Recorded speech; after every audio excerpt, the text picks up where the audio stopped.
마케팅 전문가이시기 때문에 예전에 실제로 학원을 뭐 400명 이렇게 키우셨을 때 어떻게 하셨어요?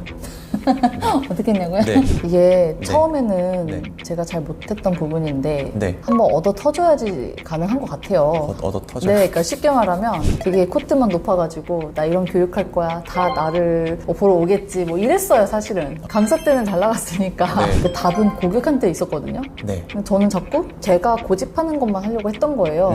그렇게 했을 때는 진짜 안 돼요. 그러니까 이 언어 자체가 고객의 언어가 아니에요. 너무 어려운 그냥 전문 용어 같은 거라서 네. 우리끼리 막 심취해 있는 느낌? 네. 3개월 동안 동시다발적으로 네. 별의별 경로를 통해서 저희를 알렸어요. 우리도 그러면 이 키워드를 채택을 하는 게 지금은 스마트한 거잖아요. 와, 근데 되게 당연한 것 당연한 같은데 거예요. 네. 원장님들 그 생각을 잘 못하. 사실 저도 마찬가지예요. 사실. 그렇죠.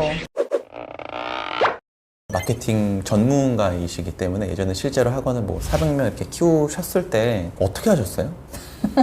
어떻게 했냐고요? 네. 이게 네. 처음에는 네. 제가 잘 못했던 부분인데 네. 한번 얻어 터줘야지 가능한 것 같아요. 얻어 터져. 네, 그러니까 쉽게 말하면 되게 코트만 높아가지고 나 이런 교육할 거야, 다 나를 보러 오겠지, 뭐 이랬어요 사실은. 강사 때는 잘 나갔으니까. 네. 근데 원장이 되고는 전혀 다른 얘기잖아요. 네, 네. 그 답은 고객한테 있었거든요. 네. 저는 자꾸 제가 고집하는 것만 하려고 했던 거예요.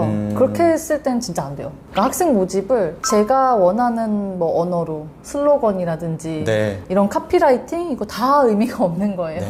고객이 반응하지 않으면. 절대. 그러니까 이 언어 자체가 고객의 언어가 아니에요. 너무 어려운 그냥 전문 용어 같은 거라서 네. 우리끼리 막 심취해 있는 느낌? 네. 거기에 네. 매몰되면 사실 그 범위에서밖에 생각이 안 돌아요. 안 되죠, 안 되죠. 그래서 제일 좋은 거는 고객한테 물어보는 거예요. 네. 그 쉬운 거를 왜 안 했을까? 막 나중에 이제 막 거의 이불킥 하면서 일어나고 막 이랬는데 그래서 이제 생각한 게 데이터를 모아야겠다. 그리고 직접 여쭤봐야겠다. 데이터를 모으고 뭐가 매력적인 포인트였는지 물어보자. 네, 그렇죠. 그래서 일단은 처음에 시작할 때는 저희가 생각하는 우리의 색깔을 내보내요. 네. 온라인이든 뭐 오프라인이든 엑스배너, 뭐 현수 막 다 해요. 네. 네. 근데 이걸 저희가 의도적으로 한 게 뭐가 있었냐면 3개월 동안 동시다발적으로 네. 별의별 경로를 통해서 저희를 알렸어요. SNS에 해당되는 거 거의 다 했고 그때 인스타가 없었기 때문에 저희는 인스타를 좀 안 했었고 네. 블로그, 그 다음에 카카오톡 그 채널? 네, 관리자 플러스 채널. 네, 네. 그런 것도 있었고 유튜브도 만들어 놨었고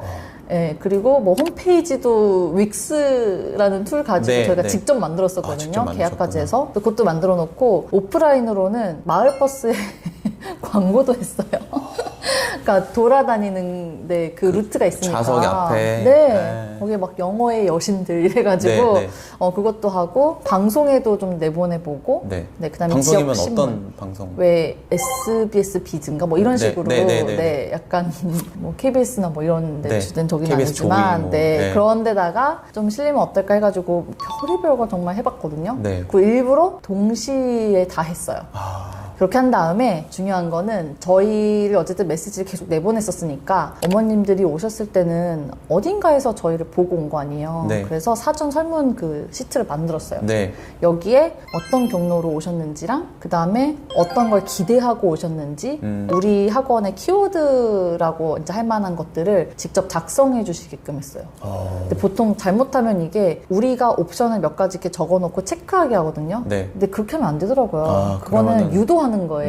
네, 네. 그래서 그냥 비워놔야 돼요. 정말 주관식이다. 네. 그래서 경로만 저희가 해놓은 경로가 있었으니까 한 20개 정도 이렇게 쫙 해놓고 그다음에 이제 모았을 때 어머님들의 그 의견을 보니 저희가 생각했던 그 키워드랑 이제 맞으면 계속 써먹어도 되는 언어. 근데 만약에 어머님들이 썼던 단어가 우리가 한 번도 내보낸 적이 없어요, 만약에. 네. 그러면은 고객한테는 어쨌든 우리가 이렇게 이미지가 전달 안 되고 있구나.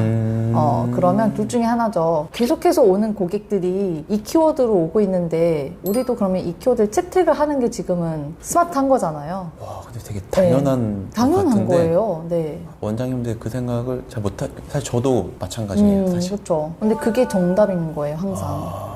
그래서 고객들에게 휘둘린다, 뭐 약간 정말 나쁘게 말하면 네. 호구 잡힌다 하잖아요. 그 수준을 얘기를 하는 게 아니라 고객도 저희가 구분을 하긴 해야죠. 어떤 분들이 좋은 고객인지, 네, 우리에게 네, 좋은 네, 고객. 네. 그래서 구분된다고 하면 사실 여기 정답이 다 있어요. 그래서 이제 3개월 동안 저희가 돈을 정말 많이 들여가지고 뭐 마케팅, 뭐 광고한답시고 했는데 싹 했는데 그런데 결론적으로는 어머님들이 입소문 네. 그리고 블로그를 보고 오시더라고요. 그래서 홈페이지 그 다음부터 바로 이렇게 안 하고 홈페이지로는 네. 거의 그걸로 유입 안 돼요. 돈 들일 필요 없고 홈페이지. 네, 오케이. 네. 네. 그래서 홈페이지는 안 했고 블로그는 했었고요. 그 네. 지역에 이제 학원이니까 좀 그런 것 같아요. 동네 특성. 그죠. 네, 블로그랑 학부모나 친구 소개가 가장 많았는데 네. 그러면 이제 중요한 게 뭐가 있을까? 입소문이라고 할 때. 네. 이걸 생각해 보니까 우리 학원을 뭐라고 소개해줘야 될지를 어머님들도 모르잖아요. 그쵸. 그 언어를 쥐어줘야겠다. 그러니까 우리 학원 하면 뭐 이 키워드가 실제로는 조금 아니더라도 쉽게 전달되려면 자꾸 용어를 전달해야 되는 거예요. 네. 쉽게. 네. 어머님 저희는 뭐에 강한 뭡니다. 뭐 이렇게 해서 우리 학원의 특장점을 어머님들이 많이 쓰셨던 그 언어에서 힌트를 얻었으니까 쥐어드린 거죠. 그때 실제로 쓰셨던 문구 이런 거 기억나는 거 있으세요? 저희는 꿈을 살아간다라고 했었는데 원서 읽기 수업이 굉장히 약간 트레이드마크로 자리 잡았었거든요. 네. 그래서 원서 읽기 수업의 대명사가 저희였어요. 그 지역에서는 원서 하면은 그 학원 네. 땅 떠오르게 네. 그렇게 그냥 딱 브랜딩이 돼버린 그렇죠. 거네요.